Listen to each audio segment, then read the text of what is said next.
Hello anime lovers, स्वागत है आपका एनिमे को जिसका नाम है सोलो लेवलिंग। तो चलिए जानते हैं इसकी कहानी को बिना किसी देरी के एपिसोड नंबर 1 के साथ। एपिसोड की शुरुआत में हमें बताया जाता है कि करीब 10 साल पहले इस दुनिया में अचानक ही कुछ पोर्टल्स खुलना शुरू हो गए। इन पोर्टल्स में कुछ मॉन्स्टर्स और जादुई राक्षस रहते हैं जिन पर आम इंसानी हथियारों का कोई असर नहीं होता। सिर्फ वही लोग इनसे लड़ सकते हैं जिनकी जादुई शक्ति जाग गई हो। ऐसे लोगों को हंटर्स कहा जाता है। इन हंटर्स को उनकी मैजिकल पावर्स के हिसाब से रैंक्स मिलती हैं, जैसे ABCD। सबसे शक्तिशाली हंटर्स S रैंक के होते हैं और सबसे कमजोर E रैंक में। लेकिन एक बार जादुई शक्ति जागने के बाद हंटर्स उसे और ज्यादा डेवलप नहीं कर सकते। हमें 3 साल पहले का एक फ्लैशबैक दिखाया जाता है जिसमें एक आइलैंड पर कुछ हंटर्स एंट जैसे मॉन्स्टर्स से लड़ रहे थे। लेकिन एंट्स इन हंटर्स पर भारी पड़ रही थी क्योंकि ये लो रैंक हंटर्स थे।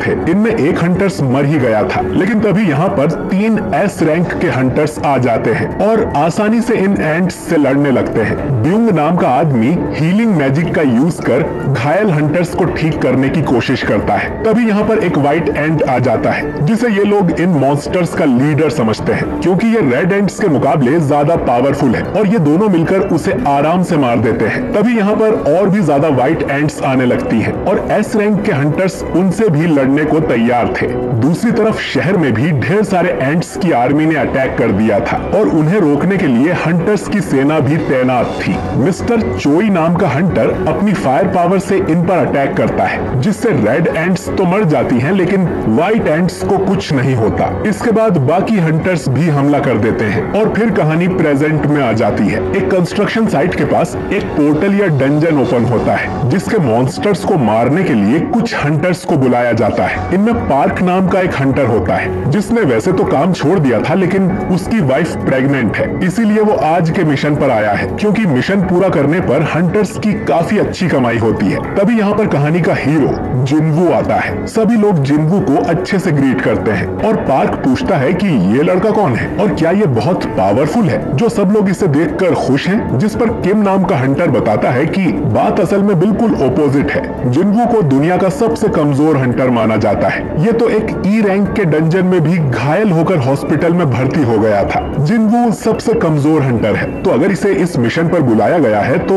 ये मिशन बहुत आसान होगा। इसीलिए सब जिनवू को देखकर खुश थे और जिनवू ने ये सारी बातें सुन ली थी लेकिन वो भी जानता था कि ये सब सच है। जिनवू को यहाँ जूही नाम की एक हंटर मिलती है जिसके साथ वो पहले भी मिशंस पर जा चुका है। जूही एक हीलर है और वो सच में जिनवू की केयर करती है। जिनवू उसे बताता है कि पिछले E रैंक मिशन में वो अकेला बुरी तरह घायल हो गया था और उनकी टीम में कोई हीलर भी नहीं था क्योंकि उसके अलावा बाकी सब हाई रैंक हंटर्स थे तो उन्हें हीलर की जरूरत ही नहीं थी। जो सुन जूही को बुरा लगता है। इसके बाद डंजन में जाने का समय हो जाता है। सॉन्ग नाम का हंटर खुद को इस मिशन का कैप्टन बताता है क्योंकि यहाँ मौजूद सभी लोगों में वो सबसे हाई रैंक का है। इसके बाद सभी एक एक करके पोर्टल के अंदर जाने लगते हैं। जिनवू अपना हथियार निकालता है जो कि एक छोटा सा चाकू था। जिनवू काफी गरीब है तो वो इससे महंगा हथियार नहीं खरीद सकता। इसके बाद जिनवू भी पोर्टल में एंटर कर लेता है। दूसरी तरफ हम हंटर एसोसिएशन के प्रेसिडेंट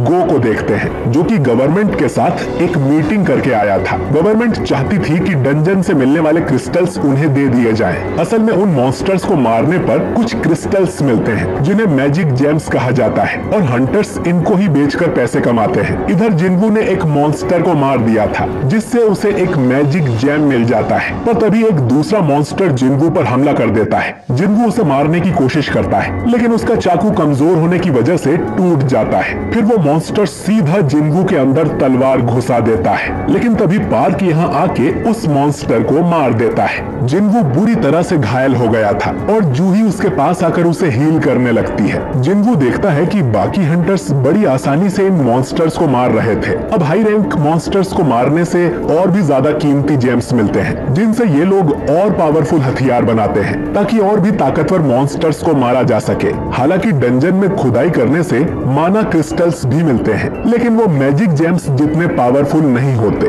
लेकिन गवर्नमेंट इन जेम्स का इस्तेमाल एक नई एनर्जी सोर्स की तरह करना चाहती है क्योंकि ये बाकी पावर सोर्सेस जैसे न्यूक्लियर पावर, विंड पावर या सोलर पावर से काफी ज्यादा सेफ और सस्ते हैं और इनसे ज्यादा पोल्यूशन भी नहीं होगा।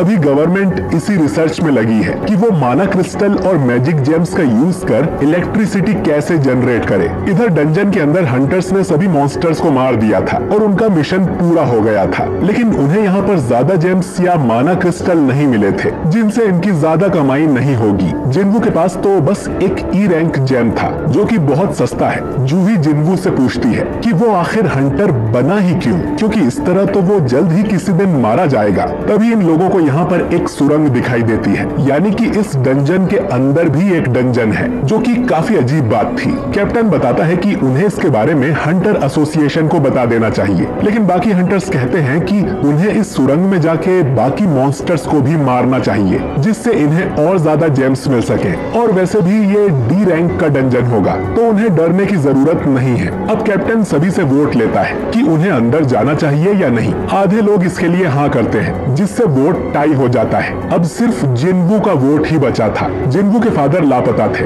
और उसकी फैमिली में कमाने वाला वो अकेला है। उसकी माँ हमेशा बीमार रहती है और उसकी बहन को कॉलेज जाना है। इन सब चीजों के लिए ही जिन्वू इतना जानलेवा काम करता है और वो भी सुरंग में जाने के लिए हाँ कर देता है। हंटर्स एसोसिएशन में भर्ती होने के लिए पहले इन्हें एक टेस्ट देना होता है, जिससे इनकी मैजिकल पावर्स के बारे में पता चलता है और फिर उसी के हिसाब से इन हंटर्स को रैंक दी जाती है। फिर अलग अलग कंपनीज इन हंटर्स को हायर करती हैं। इन कंपनीज को गिल्ड कहा जाता है। मिस्टर चोई भी हंटर्स गिल्ड का मास्टर है और वो अपने आदमी से कहता है कि टैलेंट्स देखकर ही वो हंटर्स को हायर करे, चाहे उनका एज या जेंडर कुछ भी हो। उनके गिल्ड में चाहीन नाम की एक हंटर बहुत ही ज्यादा टैलेंटेड है। इसके बाद हम देखते हैं कि दो चोर एक लड़की का पर्स चुरा के भाग रहे थे। अचानक ही उनके सामने एक लड़की आ जाती है जो और कोई नहीं बल्कि चाहीन थी और ये एक एस रैंक की हंटर है। चाहीन हवा में उछलकर उन चोरों से वो पर्स छीन लेती है और चोरों का एक्सीडेंट हो जाता है। चाहीन काफी सुंदर और फेमस थी। जल्द ही उसके आसपास लोगों की भीड़ जमा हो जाती है और सभी उसकी तारीफ करने लगते हैं। इससे चाहीन काफी शर्मा जाती है और वहाँ से उछलते हुए चली जाती है। शायद चाहीन की पावर्स यही थी कि वो काफी ऊंचाई तक कूद सकती है। खैर, इधर हंटर्स गुफा में चलते जा रहे थे। जिन्वू जूही से माफी मांगता है क्योंकि उसकी वजह से जूही को भी अंदर आना पड़ा। जूही उसे काफी डांट लगाती है क्योंकि अभी वो मरते मरते बचा है और फिर भी उसने एक और डंजन में जाने के लिए हाँ कर दी। अगर टीम में कोई हीलर ना हो तो जिन्वू का जिंदा बचना नामुमकिन है। जिन्वू जूही से माफी मांगता है तो जूही कहती है कि वो माफी के लिए उसे डिनर डेट पर ले जा सकता है, जो सुन जिन्वू थोड़ा शर्मा जाता है। सुरंग के आखिर में इन्हें एक बड़ा सा दरवाजा मिलता है जिसे खोलकर ये लोग अंदर जाने लगते हैं। इधर प्रेसिडेंट गो नए भर्ती हुए हंटर्स को बताते हैं कि 10 सालों के बाद भी इन्हें पोर्टल्स के बारे में ज्यादा कुछ नहीं पता है। कोई नहीं जानता कि डंजन में कब क्या हो जाए और हंटर बनना एक काफी रिस्की काम है। भले ही ये कितने मिशंस भी कंप्लीट कर लें, लेकिन इन्हें हमेशा चौकन्ना रहना चाहिए।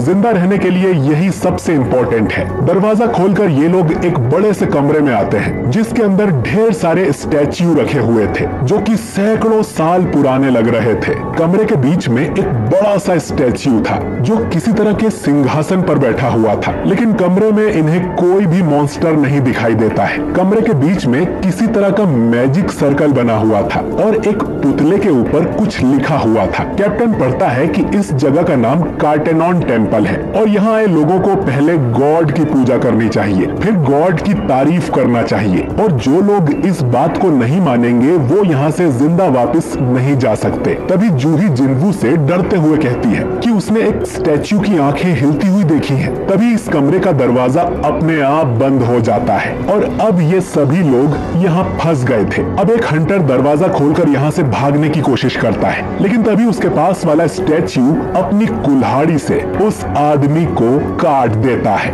ये देख सभी लोग बुरी तरह से डर जाते हैं कि वो स्टैच्यू हिल कैसे सकता है, और अगर एक स्टैच्यू हिल सकता है तो इसका मतलब है कि यहाँ मौजूद सभी स्टैच्यू जिंदा हैं। जिन्वू भी ये देखकर डर गया था। वो सोचता है कि डी रैंक का हंटर चुटकी में मारा गया तो उसके जैसे ई रैंक का क्या होगा, और ये स्टैच्यू तो बहुत पावरफुल है। मतलब ये कोई लो रैंक डंजन नहीं है और इसका मतलब है जूही सच बोल रही थी। जिनवू फिर से अपने पीछे वाले स्टैच्यू को देखता है और वो भी जिंदा था।